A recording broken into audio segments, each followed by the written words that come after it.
오늘 맥추 감사 주일인데요. 맥추 감사하면 맥추가 뭔지 여러분 조금 어떤 날인지 어색할 수도 있죠. 예, 맥은 뭐죠? 예, 보리를 보통 얘기하죠. 그래서 맥추 감사절이 어떤 의미인지 성경을 통해서 좀 살펴보려고 합니다. 이스라엘 백성이 지켜야 될 세 개의 절기가 있었습니다. 그것을 이제 출애굽기에 보니까 그 세 개의 절기는 뭐냐면 아, 무교절, 맥추절, 그리고 수장절입니다. 무교절, 맥추절, 수장절. 우리는 오늘날 그걸 지키고 있을까요? 한번 우리가 살펴보도록 하겠습니다. 그리고 아, 어, 이 맥추절, 수장절, 무교절, 맥추절, 수장절 이 세 개의 절기를 하나님이 이스라엘에게 꼭 지키라고 하셨는데 이 세 개의 절기를 지키는 것은 누구를 위한 것일까요? 하나님을 위한 것일까요? 이스라엘 백성을 위한 것일까요? 우리가 하나님이 지키라 하셨으니 하나님을 위한 거 아닙니까? 이렇게 생각할 수도 있고요. 하나님이 이스라엘 백성을 아셔서 이스라엘 백성을 위해서 이 세 가지를 지키라 명하신 것으로 우리가 이해할 수 있고요. 그 두 가지 중에 어느 건지 우리가 한번 살펴보도록 하겠습니다. 가장 먼저 무교절이라고 하는데 무교절은 이스라엘이 애굽에서 나온 것을 기억하는 그 유월절이 이스라엘 달력으로 우리가 음력을 쓰는 것처럼 이스라엘도 이스라엘만의 달력이 있어요. 그 이스라엘 달력의 1월 14일이 유월절입니다. 그러니까 아비벌이라고 하는데요. 1월 14일이 유월절인데 그 유월절 다음 날부터 유월절 다음 날 그러니까 1월 15일부터 7일간 있는 것이 무교절입니다. 유월절이다라는 말은 뭐냐면 패스오버 넘어갔다라는 말입니다. 예. 못 넘어가서 건드렸네요. 이렇게 넘어가는 거 이 넘어가다 하는 게서 이제 월이라는 단어를 쓰죠. 그래서 유월 넘어갔다라는 의미예요. 무엇을 넘어갔느냐? 출애굽할 때 하나님이 애굽에 10가지 재앙을 내리셔요. 그 10가지 재앙이 다 뭐냐면 애굽의 신들이 죽는 거예요. 나일강이 물이 피로 변하는 것은 애굽 사람에게 나일강은 가장 큰 신이에요. 풍요와 다산의 신.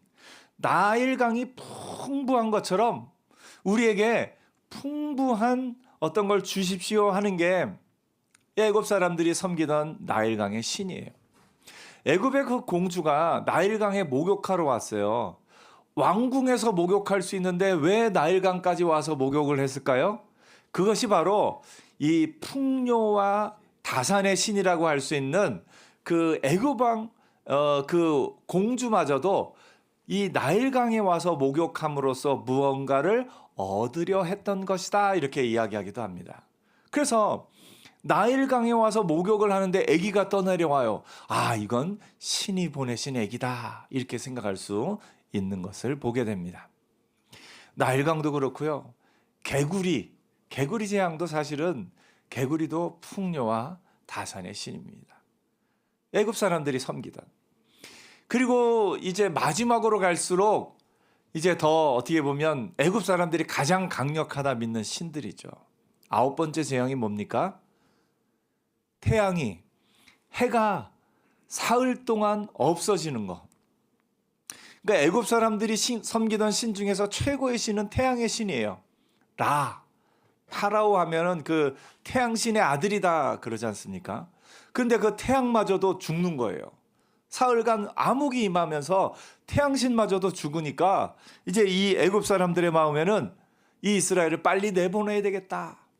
그리고 마지막 10번째 재앙은 애굽의 모든 장자, 첫 태생, 사람도 그렇고 짐승도 그렇고 처음 태어난 모든 것이 죽는 그것이 마지막 10번째 재앙입니다. 이것은 이제 애굽의 지금도 이제 피라미드나 그런 곳에서 이제 발견되는 이제 사자의 서라는 어떤 그런 것이 있습니다. 거기 내용에 보면 생명의 신 오시리스라고 이야기를 하는데 그 생명의 신마저도 꼼짝 못하는 것이 장자의 죽음이 의미하고 있는 바입니다. 근데 그 장자의 죽음이 있던 그날 밤에 하나님이 명하셔요. 이스라엘 백성에게 어린 양을 잡아서 그 어린 양의 피를 문설주, 이제 좌우 임방하면 어떤 사람은 이제 문설주에 좌우를 바르고 위아래를 바르니까 이게 십자가 모양이다 이렇게 이야기하기도 하지만 그거는 이제 십자가는 신약에 나오는 것이고 이 구약이기 때문에 십자가 모양보다 중요한 것은 어린 양의 피를 어린 양의 대신 죽음으로 말미암아 그 피를 바른 이스라엘 백성의 집은 이 죽음의 그 모든 것을 하나님의 심판이 임하는 그것을 넘어갔다. 그래서 유월절 이야기를 합니다. 유월절에 이렇게 하나님이 이스라엘 백성을 살리셨음을 기억하는 것이 유월절이고 그 뒤로 7일 동안 그 다음 날부터 7일 동안 무교병을 먹습니다. 무교병은 뭐냐면 누룩, 그러니까 이 빵을 부풀리는 그것이 들어가지 않은 어떻게 보면 아주 맛없는, 그래서 밀가루 반죽 그 자체로 먹어야 되는 그 빵이 무교병이죠. 그 무교병을 먹으면서 그것을 기억하고 기념하는 것, 그것이 무교절입니다. 신약에 와서는 유월절과 무교절이 어차피 이어져 있으니까 같이 그 이름을 부릅니다. 누가복음에 보니까 뭐라고 말하냐면 유월절이라고도 하는 무교절에 이렇게 이야기를 합니다. 그러니까 유월절과 무교절을 그냥 같이 불렀다 생각하시면 됩니다. 예수님이 십자가에 잡히시기 전날 밤에 제자들과 함께 식사를 하죠. 우리는 그걸 최후의 만찬이다 하는 그 어떤 그림으로 또 우리가 기억을 하고 있는데 바로 그날이 유월절입니다. 예수님이 유월절에 어린 양 되셨음을 성경이 이야기하고 있고 바로 그 날이 이제 유월절 만찬이었고 그때 예수님이 잡히시고 십자가에 달려 죽으심으로 말미암아 우리의 죄를 또 이렇게 씻어주신 그 날이 유월절입니다. 초대교회에서는 유월절과 무교절을 지키지는 않았지만 그 유월절 이후에 예수님이 십자가에 달리신 이후에 안식 후 첫날 부활하셨죠. 그 예수님의 부활을 기념하는 것, 그것은 초대교회에서 그 부활을 기념하여 이 주일날 예배를 드리고 그 부활을 기념하여 부활절을 또 이제 지금은 우리가 그 부활절을 지킵니다. 그러니까 오늘 우리가 부활절 지키는 것이 이 유월절과 가깝다 생각하시면 됩니다. 어떤 이단들은 이 유월절을 그리고 안식일을 정확하게 지켜야 된다. 그것이 우리가 어떤 아주 이 중요한 것이다 생각을 하면서 그렇게 지키는 곳이 있기도 합니다. 정말 중요한 거는요, 그 날짜나 그런 것이 중요한 것이 아니라 그때에 하나님 앞에서 우리가 우리 자신을 돌아보고 하나님이 구원하신 은혜를 기억하는 것, 그것이 중요한 겁니다. 그래서 이제 부활주일에 우리가 사실은 예수님의 부활을 기억하고 기념하면서 유월절 어린 양 되신 예수님을 우리가 기억하고 예배하는 날이 부활절이다라고 생각하시면 됩니다. 맥추절은 그 유월절 지나서 7째 주 지나서, 그러니까 7일씩 7번을 지나서가 이제 맥추절입니다. 그래서 성경은 그것을 7.7절이라고도 부릅니다. 그러니까 7일씩 7번 지나니까 이제 7.7절이라고 부르죠. 그런데 그날이 또 어떤 때냐? 예수님이 십자가 달리고 부활하신 후에 50일이 되던 날에 성령이 임하는 역사가 나타납니다. 그래서 우리는 그걸 뭐라고 부르죠? 오순절. 예. 성령 강림 주일로 우리가 지키고 있습니다. 그래서 오순절, 그것이 구약의 맥추절을 지키는 그때 즈음이 77절이고 그것이 우리가 얘기하는 오순절이다, 이렇게 생각하시면 됩니다. 그래서 무교절은 6월절이면서 부활절과 조금 이렇게 가까이에 있고, 또 이 맥추절은 77절이라고 하면서 오순절과 가까이에 있습니다. 그리고 마지막 세 번째 절기는 무엇이냐? 수장절이라고 하는데, 이것은 오늘날 우리가 생각하는 추수감사절과 이어져 있습니다. 모든 추수를 마치고 그 추수한 곡식을 감사한 마음으로 창고에 저장하는 그때에 하나님 앞에 지키는 절기가 수장절이다라고 이야기합니다. 이 수장절에는 이스라엘 사람들은 이 모든 추수를 이렇게 거두면서 그때에 하나님이 우리를 애굽에서 구원하실 때 우리가 천막에서 살았다 하는 그것을 기억하기 위해서 천막을 짓고 일주일 동안 그 천막에서 지냅니다. 지금은 편한 집에서 살았지만 과거에 하나님이 애굽에서 우리를 구원하실 때, 그리고 광야 생활할 때 천막에서 살았다, 초막에서 살았다 하는 걸 기억하기 위해서 초막을 일부러 짓고 거기 가서 일주일 동안 삽니다. 오늘 우리로 생각하면 이제 집에서 자는 게 아니라 이제 뭐 캠핑하고는 좀 다르겠지만 천막을 치고 거기 가서 일주일을 지내는 것이다 생각하면 됩니다. 그래서 이 수장절을 초막절이다라고 부르기도 하고 장막절이다라고 부르기도 합니다. 오늘날 우리로 보면 이것은 추수감사주일이다 이렇게 생각하시면 됩니다. 그러니까 이 유월절과 맥추절과 수장절, 이 세 가지 절기는 오늘 우리가 부활절로 또 맥수감사절로 추수감사절로 그 마음을 또 이어서 지키고 있다라는 것을 여러분이 마음에 두시면 좋겠습니다. 이 세 가지 절기를 하나님이 주신 이유가 뭘까요? 하나님이 1년에 3번 모든 남자들은 여호와의 전에 나오게 하셨습니다. 바로 이 세 가지 절기, 무교절과 맥추절과 또 수장절에 나오게 하셨어요. 이 나오게 하신 이유가 뭘까요? 이유는 이스라엘 백성을 위한 겁니다. 이스라엘 백성으로 하여금 그 감사의 마음을 잊지 말고 살아라 하는 마음으로 하나님이 이 세 가지 절기를 주십니다. 처음에 유월절을 주실 때도 그 주시면서 이 무교병을 먹을 때 후일에 내 자손이 묻기를, 후일에 내 자손들이 왜 우리가 이 무교병을 먹어야 됩니까? 라고 말할 때 하나님이 이스라엘을 어떻게 구원하셨는지를 너희 자손에게 이야기해 주어라, 이런 얘기가 성경에 나옵니다.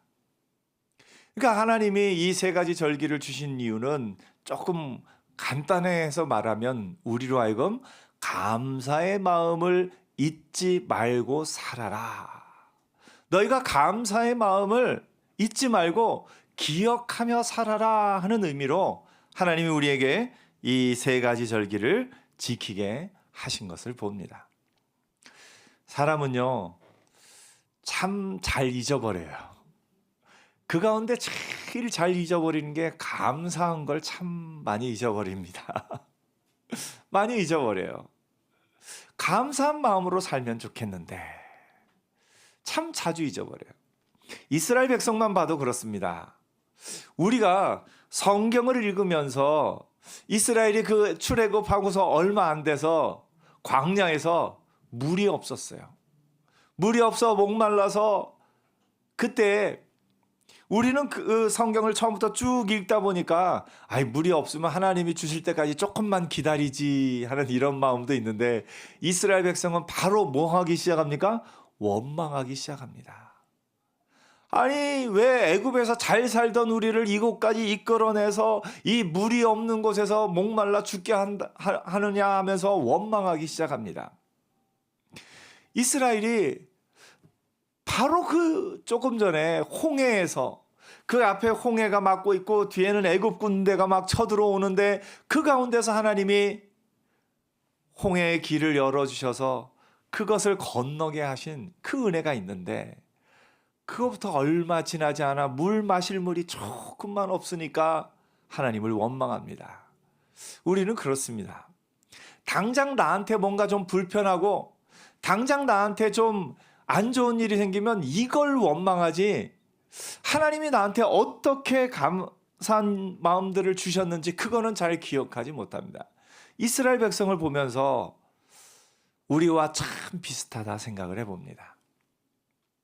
혹시 여러분 가운데 이스라엘 백성 보면서 이스라엘 백성들은 너무해. 난 안 그럴 거야. 그런 분도 혹 계실지 모르겠지만 그런 분들은 대단한 분들이고요. 우리는 보통 참 자주 잊어버립니다. 잊어버려요. 우리가 잊어버리는 가운데 뭐냐면 제일 큰 것은 뭐냐면 당연하게 여기는 그 마음이 제일 큽니다. 당연하게 여기는 마음.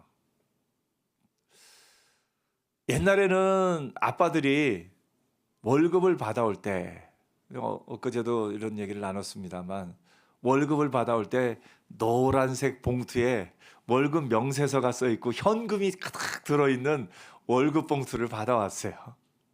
그래서 그 월급 봉투를 아내한테 탁 내밀면 아내가 그걸 탁 고마운 마음으로 받고 금액을 막 세보기도 하고.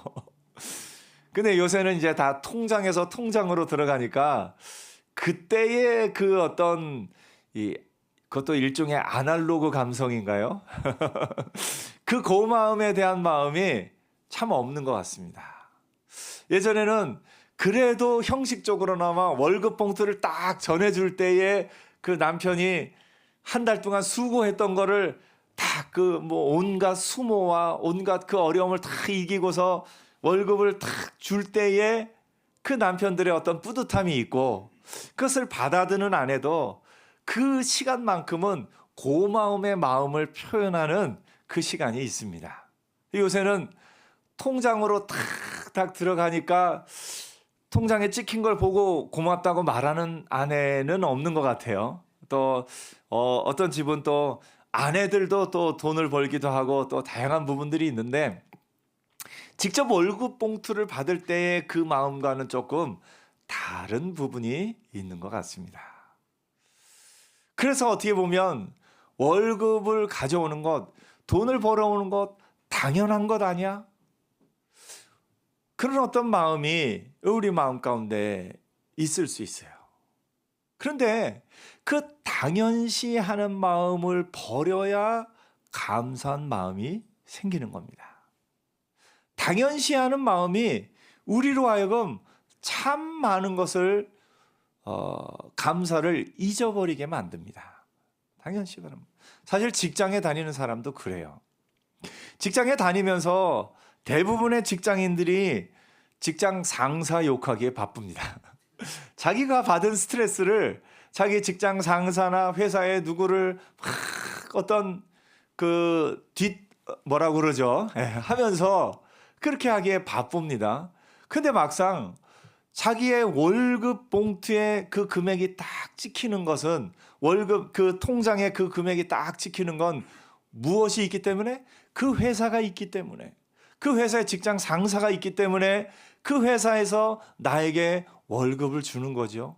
회사가 있는 건 당연한 것이 아니라 감사한 일입니다. 회사에서 나에게 때 되면 꼬박꼬박 월급을 주는 것은 당연한 것이 아니라 감사한 겁니다. 어떤 분은 그래요. 구제는 어려운 사람에게 먹을 것을 주는 것은 작은 구제다. 회사를 통해서 그 회사에 속한 가정들을 몇 년, 몇십 년간 먹여 살리는 건 큰 구제다. 이렇게 이야기하기도 합니다. 여러분, 이 어려운 사람에게 직접 먹을 걸 주고 도움을 주는 건 그 금액이나 그런 어떤 것이 한정적입니다. 그런데 회사를 통해서 회사를 운영하고 회사가 잘 되게 함을 통해서 몇십 명 또 그 가족들 포함하면 몇백 명이 몇 년간 먹고 살 수 있게 해주는 거 이거 큰 구제다 이렇게 이야기하기도 합니다. 여러분, 이것이 회사가 있는 것이, 직장이 있는 것이, 또 월급이 계속 들어오는 것이 당연한 것이 아니라 감사할 수 있는 은혜가 있기를 축복합니다. 우리의 마음 가운데 너무나 많은 부분에 당연시 여김으로 말미암아 오히려 감사해야 될 때 원망하고 있는 것을 봅니다. 이스라엘 백성이요, 물이 없을 때 사실은 원래는 뭘 생각해야 되냐면요, 여태까지 물을 마실 수 있었던 게 참 감사한 것이었다, 그걸 생각을 할 수 있어야 돼요. 가끔 우리가 선교지에 선교사님들을 후원하면서 참 아쉬운 게 뭐냐면 10년간 후원하다가 사정이 생겨서 이제 후원을 끊게 될 때가 있어요.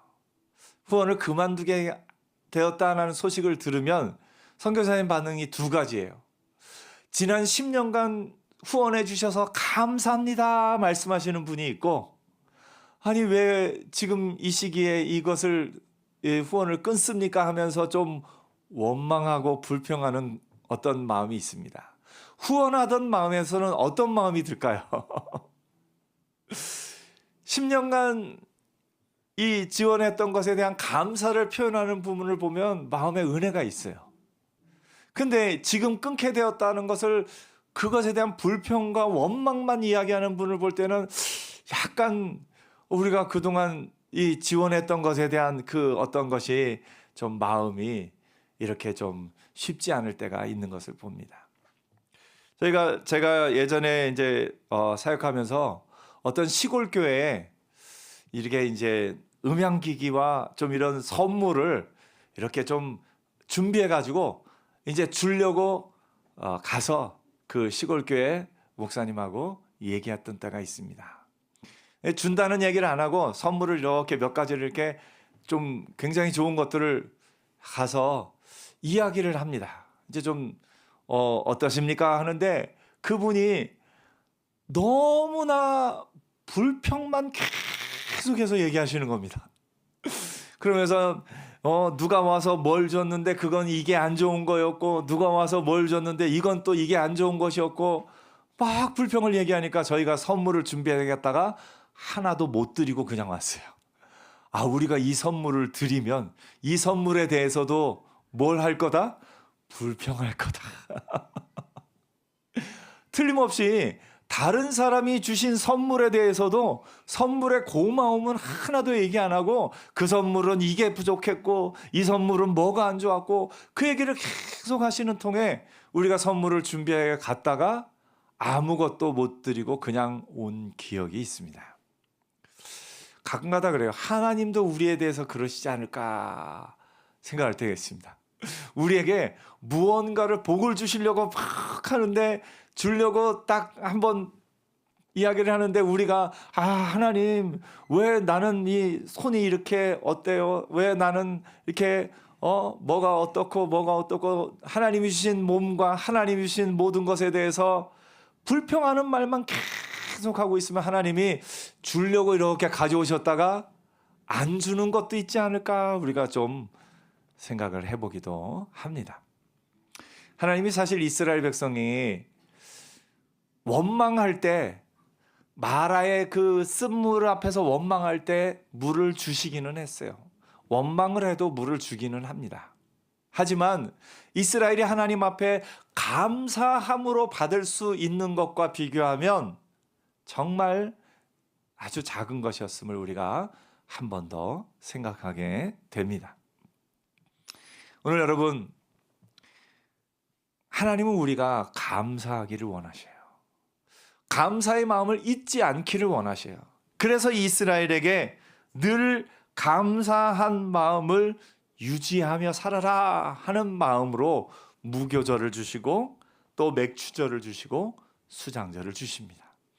사람이 너무나 자주 그것을 잊어버리고 기억하지 못하고 불평하고 원망하는 것이 사람의 마음이기 때문에 그것을 정기적으로 주기적으로 다시 기억하라고 하나님이 세 가지의 절기를 주신 것을 보게 됩니다. 오늘 우리를 한번 돌이켜 봅니다. 여러분은 당연하게 생각하는 것이 많습니까? 감사하게 생각하는 것이 많습니까? 오늘 당연시하던 마음을 내려놓고 감사한 마음으로 가득 채우는 저와 여러분 되기를 축복합니다. 자, 여러분 팔을 이렇게 한번 움직여 보세요. 자, 이게 움직이는 게 당연한 겁니까? 감사한 겁니까? 감사한 거예요. 우리 말로 한번 고백해 보죠. 하나님, 팔을 움직이게 해주셔서 감사합니다. 예, 아멘. 자, 옆에 우리 믿음에 또 같이 옆에 분들이 계신데, 옆에 분이 나와 같이 신앙생활을 하는 지금 이것이 당연한 겁니까? 감사한 겁니까? 감사. 예, 옆에 한번 얘기하세요. 제 옆에 계셔 주셔서 감사합니다. 오늘 여러분, 당연시하는 마음을 버리면 감사가 넘쳐나는 거예요. 감사가 넘쳐나는 거예요. 하나님, 여러분이 남편이 직장에서 벌어오는 돈이 당연한 것이 아니라 감사한 것임을 알고, 내가 직장에 나가서 일할 때 월급이 들어오는 것이 내가 일했으니까 당연히 들어오는 것이 아니라 그것이 감사한 것임을 알고, 또 자녀들은 부모님이 용돈을 주실 때 부모님이니까 당연히 용돈을 줘야지 하는 것이 아니라 그 용돈이 감사한 것을 알고, 우리가 건강할 때 이 건강이 당연한 것이 아니라 이 건강한 것이 얼마나 감사한 것인 줄 알고, 감사의 마음을 늘 표현하며 사는 저와 여러분 되기를 축복합니다. 감사의 마음은요, 마음에 담으면 감사가 아니에요. 감사의 마음은 입으로 표현해야 감사가 되는 겁니다. 특별히 제일 그 표현을 하기 어려운 게 가족이에요. 가족들은 뭐 당연하니까 표현을 안 하는 거예요. 아이들이 학교 다녀오겠습니다 하고 돌아오는 거, 정해진 시간에 집에 오는 거 당연한 겁니까? 감사한 겁니까? 감사한 거예요. 가족들에게 그 감사의 마음을 표현하는 은혜가 있기를 축복합니다. 옆에 있는 가족이 건강한 것이 당연한 것입니까? 감사한 겁니까? 감사한 거죠. 그러면 당신이 아프지 않아서 참 감사해. 당신이 또 이래서 감사해, 저러면서 감사해. 서로에게 감사의 마음을 표현하는 것, 이것이 하나님이 우리에게 절기를 주신 마음인 것을 보게 됩니다. 하나님 앞에 당연시하던 것들을 이제는 당연시를 좀 내어놓고 감사를 표현하는 오늘 맥주 감사주일 되기를 축복합니다. 감사는 표현될 때 감사가 됩니다. 감사는 절대 마음에 담아두지 마시고 표현하는 은혜가 있기를 축복합니다. 오늘 점심 또 우리 맛있게 이 반찬을 준비해 오신 분들이 있는데요. 그 반찬과 먹을 걸 준비해 오신 분들을 볼 때 당연시하지 마시고 오늘 또 이렇게 이 맛있는 걸 주셔서 감사합니다 하고 한 번 더 마음을 표현하고 또 표현하는 은혜가 있기를 축복합니다. 믿음의 동역자들에게도 옆에 있어 주신 것이 감사한 것임을 알고 서로가 서로에게 감사를 표현하며 사는 오늘 하루 되기를 축복합니다. 기도하겠습니다.